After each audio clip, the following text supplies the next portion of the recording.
que possamos, através dessa prece, nos envolver nesse momento, essas energias que estão sendo trazidas, que possamos, de olhos abertos e de olhos fechados, fazer o Pai Nosso, como quiser. Pai Nosso que estás nos céus, santificado seja o teu nome, Senhor. Venha a nós, Senhor, o teu reino. Seja feita, Pai, a tua vontade na terra como é feita nos céus. O pão nosso de cada dia nos dai hoje. Perdoa, Pai, as nossas dívidas, assim como perdoamos aos nossos irmãos devedores.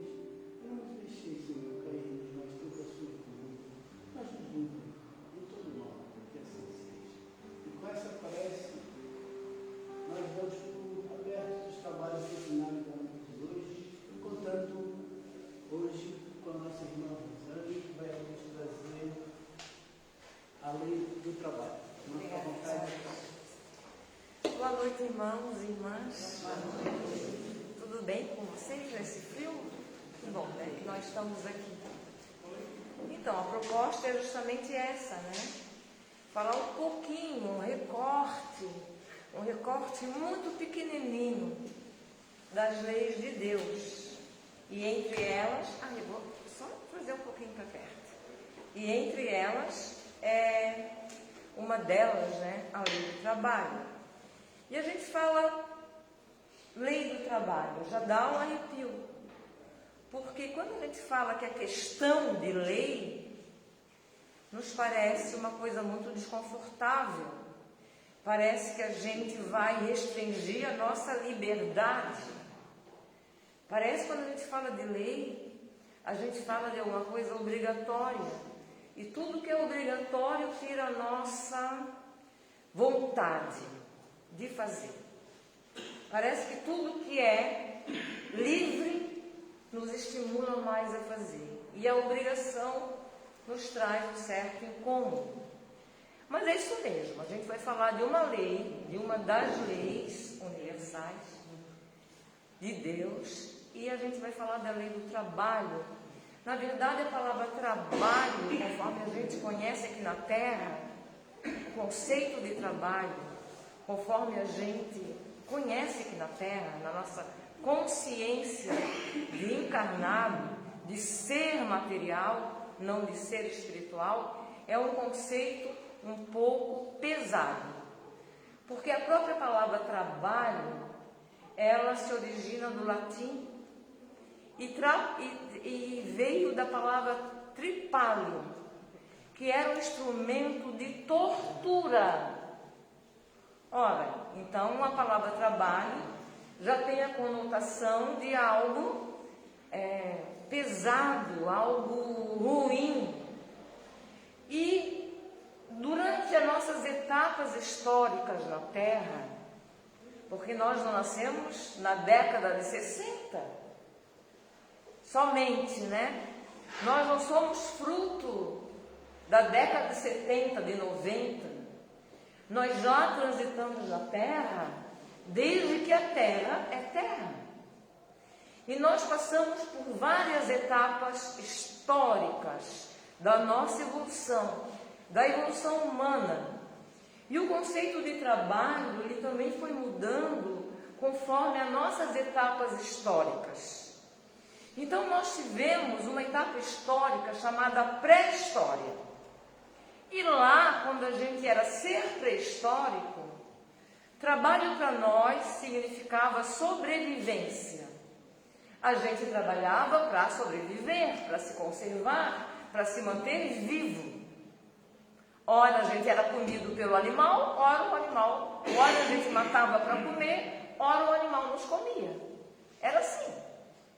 E não foi pouco tempo, isso foi durante milênios. Mas nós avançamos para a Idade Antiga. E na Idade Antiga, nós fomos pessoas muito competitivas, muito competitivas. Nós queríamos dominar.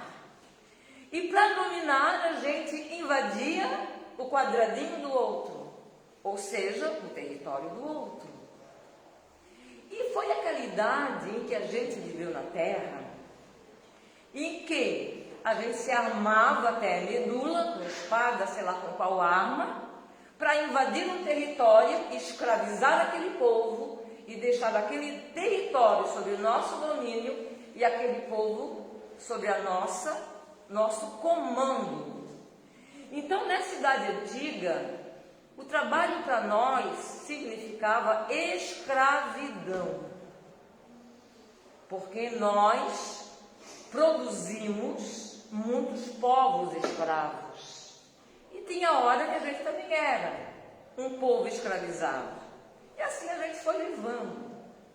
Mas nós fomos evoluindo. E veio a Idade Média. A gente era um pouquinho melhor. Mas ali na Idade Média, tinha 2 setores que comandavam, principalmente na Europa, que é a nobreza e o clero. E a nobreza e o clero pensavam, divulgavam, diziam que quem trabalhava é porque tinha o castigo de Deus. Os nobres e o povo do clero não precisavam trabalhar. Então eles eram os líderes, eles estavam no comando da sociedade. E eles não metiam a mão na massa, não. Quem metia a mão na massa eram os servos. E naquela época, trabalho significava servidão. Os feudos. E naquela época, nós aprendemos que a gente é pobre mesmo, a gente vai se rascar mesmo, nós vamos ralar mesmo, a gente nunca vai chegar a ser nobre, a gente nunca vai chegar no clero. Então vamos se conformar, porque a nossa recompensa é depois que a gente morrer. Está lá do outro lado da vida. Porque nos ensinaram isso. O trabalho é um castigo. Mas se a gente trabalhar sem reclamar, sem reivindicar, sem se subverter, a gente teria o céu. E a gente aprendeu isso.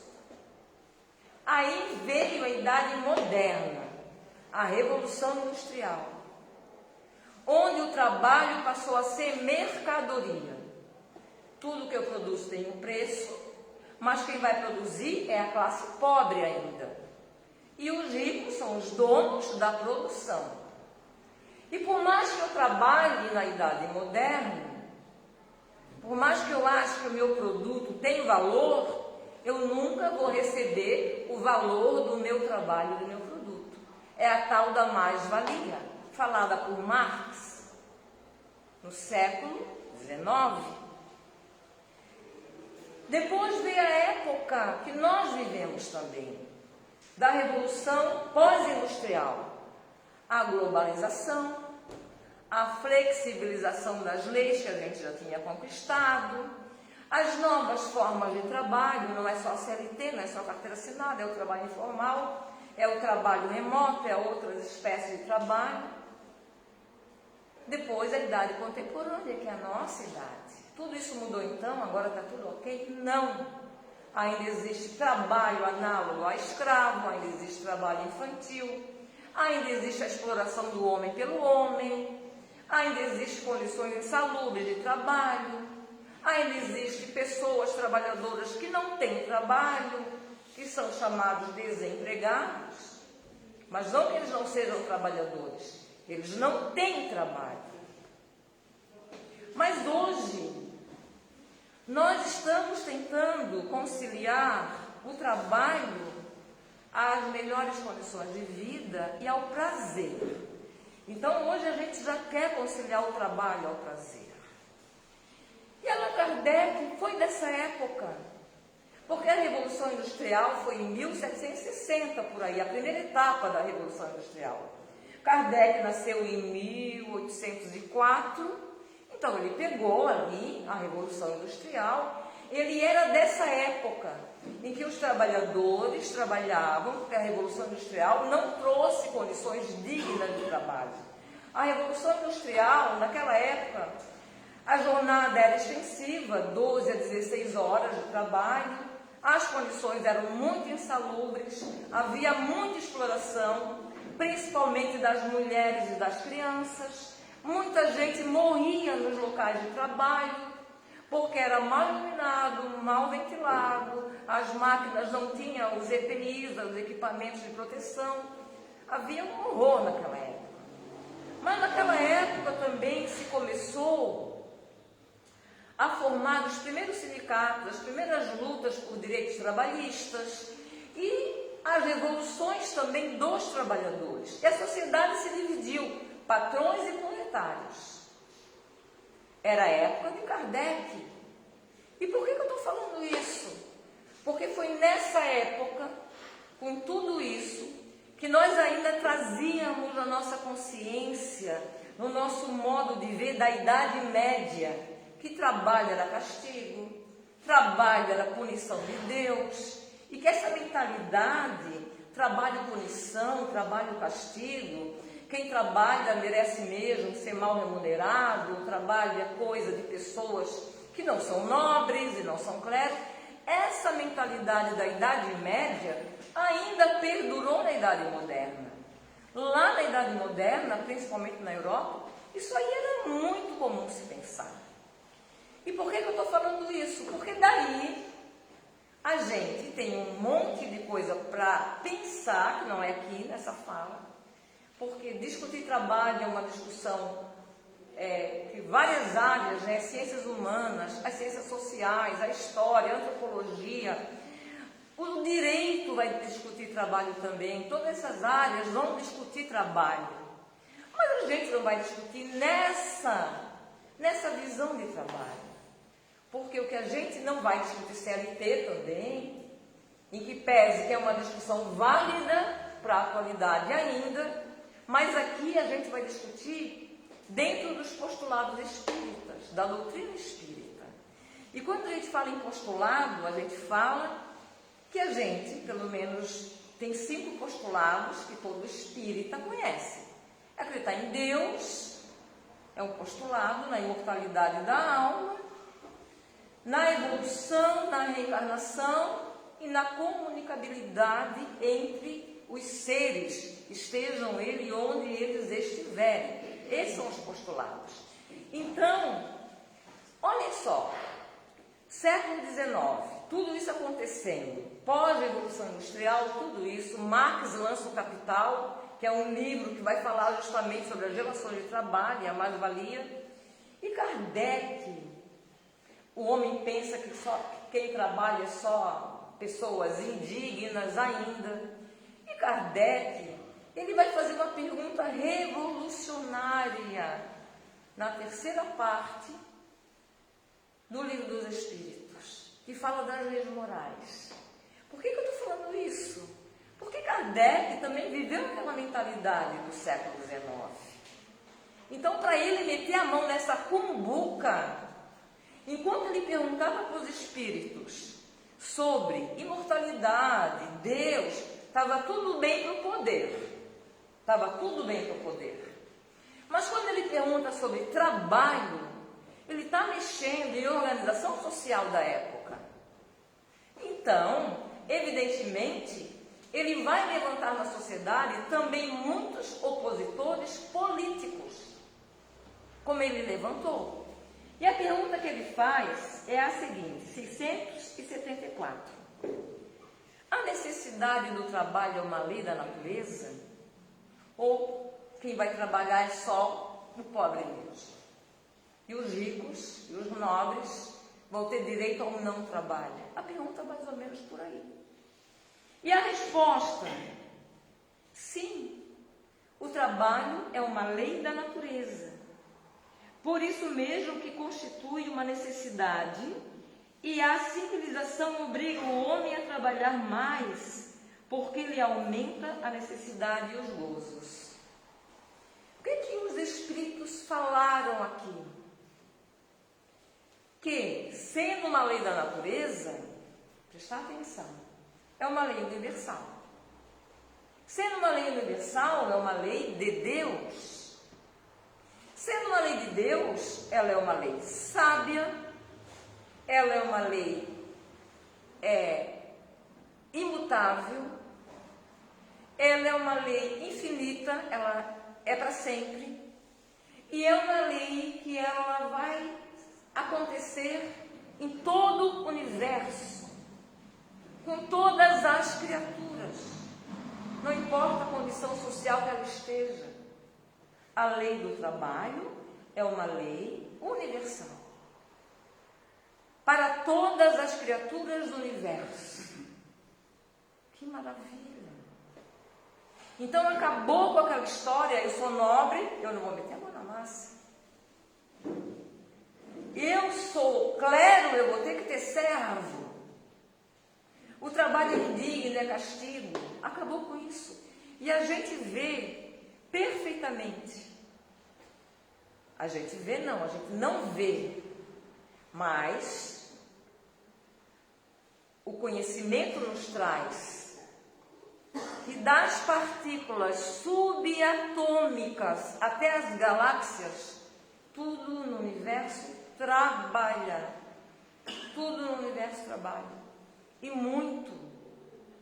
A lei da gravidade, a lei do eletromagnetismo, da termodinâmica e todas as outras leis que nós nem conhecemos. Isso é fruto de um trabalho permanente, contínuo e equilibrado para manter a harmonia do universo. Isso é fruto de trabalho. Então, essa pergunta não deixa de ser uma pergunta revolucionária. Porque a gente fala assim, os espíritos que auxiliaram Kardec são tão sábios. Olha as respostas que eles dão. Beleza, são mesmo. São superiores. Mais uma resposta sábia, teve uma pergunta sábia.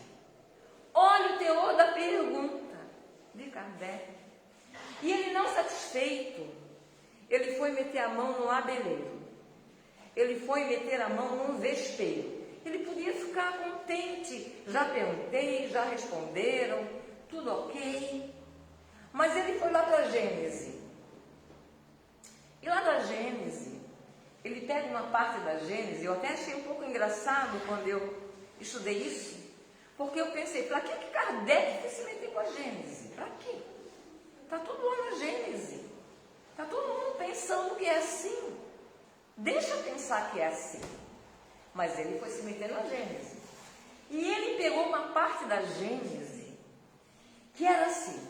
E Deus chamou Adão e disse para Adão, você está expulso do paraíso. E a partir de hoje, você vai ganhar o seu pão com o suor do seu trabalho. Então Deus também está colocando o trabalho como um castigo. O clero tinha razão.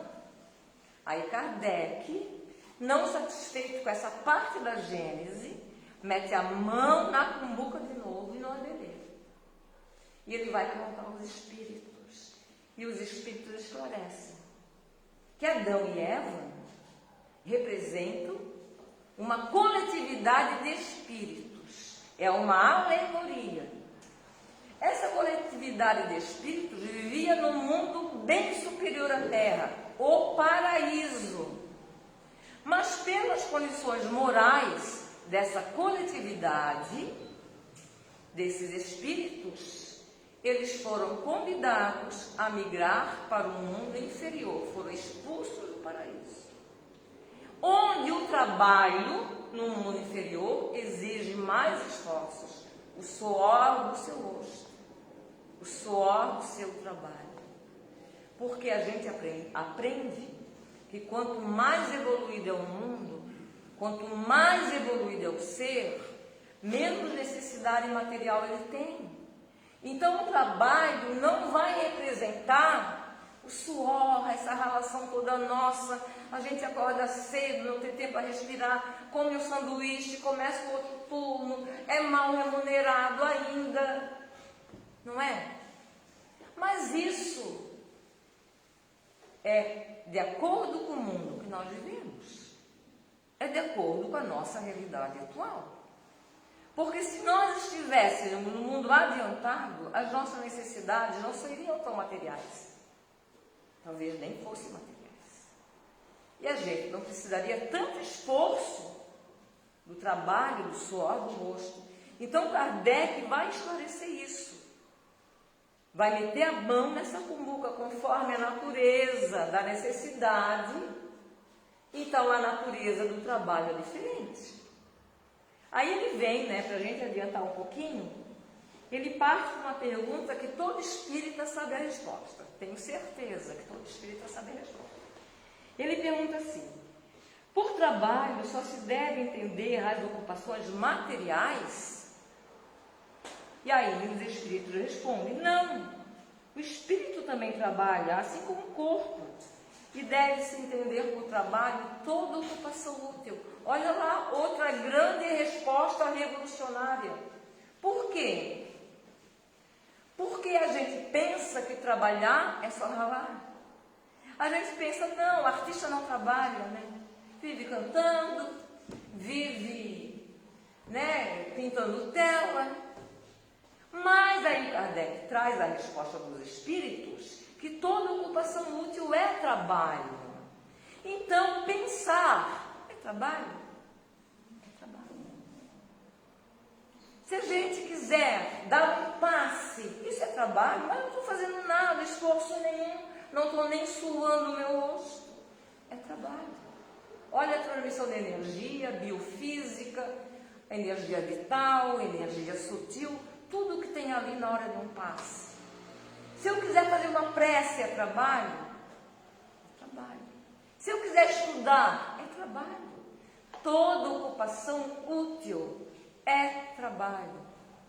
É outra resposta revolucionária para a gente não pensar que a gente está trabalhando só na hora que a gente está ralando pra caramba. A gente vai dar uma suada de tanto trabalhar. E a gente, o dia que a gente não faz isso, parece que a gente não fez nada. Mas se a gente pegou um livro para ler, se a gente ficou em meditação, numa prece, se a gente se reuniu para alguma coisa útil, isso é trabalho. Adiantando um pouquinho, essa outra pergunta que Kardec faz, eu achei bem interessante mesmo, porque dá a impressão que Kardec está um pouco irritado, mas olha só o teor da pergunta e olha a resposta. Por que o trabalho se impõe ao homem? Quer dizer, parece que Kardec, quando eu li assim, mas que pergunta é essa que Kardec fez para os espíritos? Isso é pergunta que se faça para seres tão iluminados? É como se ele tivesse, na minha cabeça, como se ele estivesse perguntando assim, ó, mas por que assim como Deus fez árvore de maçã, a bananeira, a goiabeira, por que Deus não fez dinheiro em árvore, os bens tudo em árvore? A gente só ia apanhar, e para que trabalhar? Por que a gente tem que trabalhar? Para quê?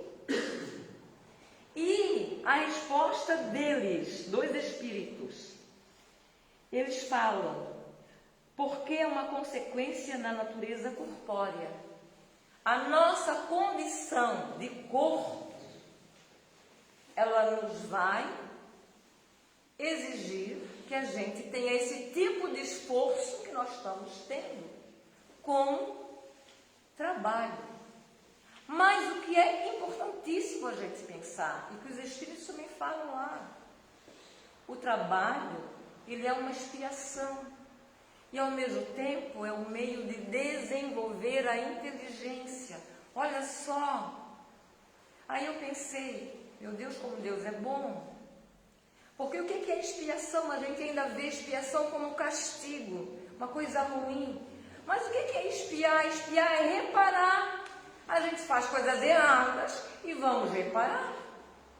A expiação, na expiação, a gente está desenrolando um novelo cheio de nó que nós mesmos demos esses nós.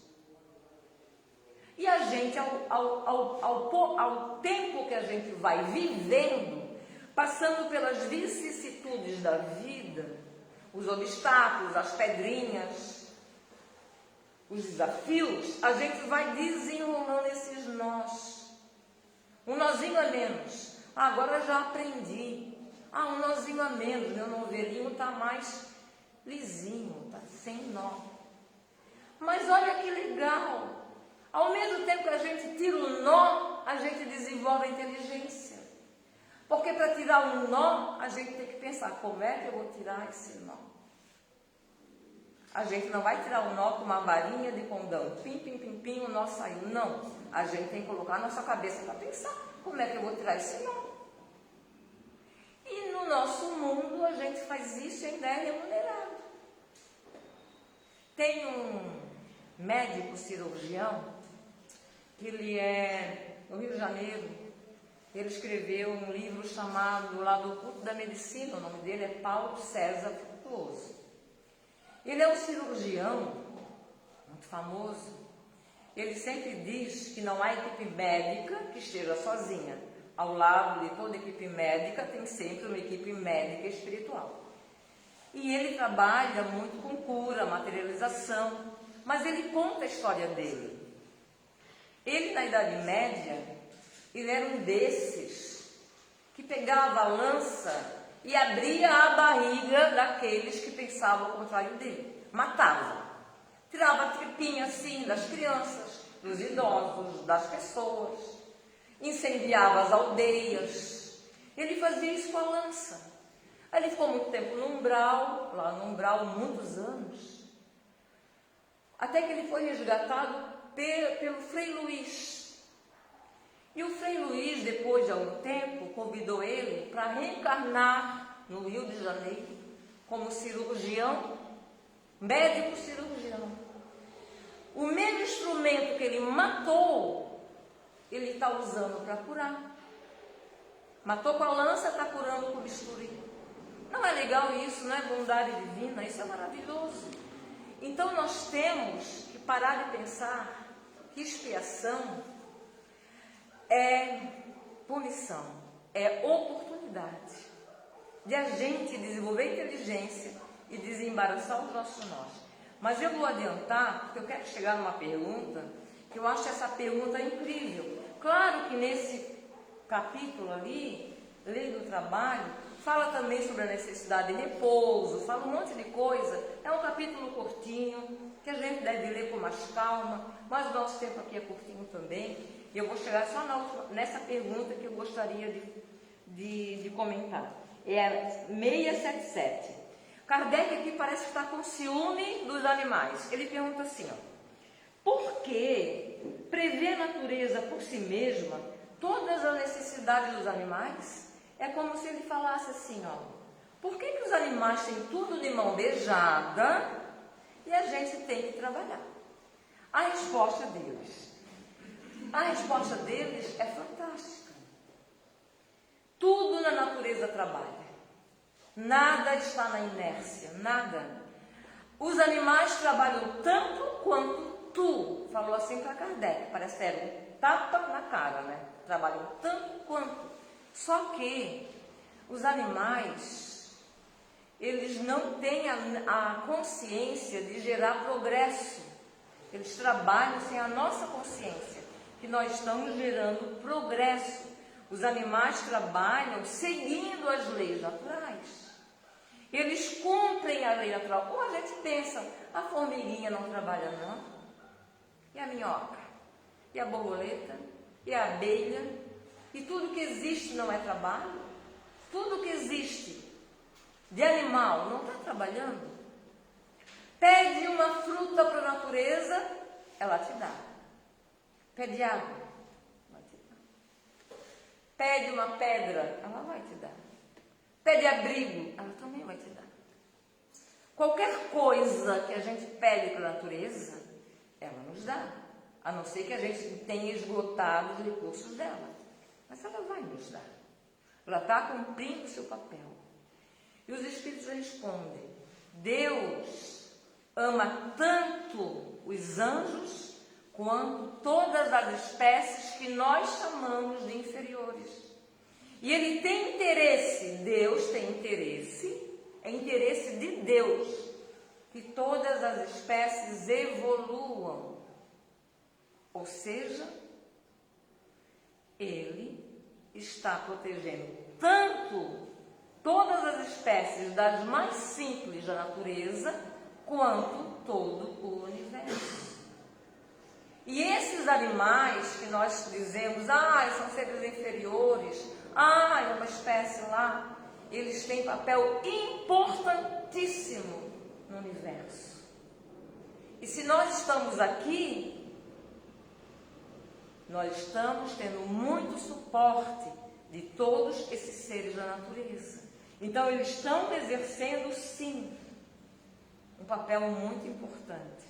E aí, para concluir mesmo, para não passar muito o nosso tempo,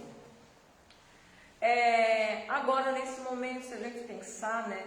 Não estou fazendo nada, estou só ali escutando a Rosane. Não sei, podia estar fazendo uma coisa mais útil. Por que eu estou aqui sentado? Nesse momento que a gente está aqui, a gente está comandando trilhões de entidades microscópicas que nos compõem. Aqui dentro de nós, para a gente funcionar, para a gente falar, para a gente ver, para a gente ouvir, tem bilhões de entidades microscópicas que nós estamos comandando. Quem comanda? Os centros de forças, que os hindus chamavam de chakras, e a nossa mente. Mas, por que nós conseguimos comandar? Porque esse comando que nós temos hoje é fruto de trabalho milenar.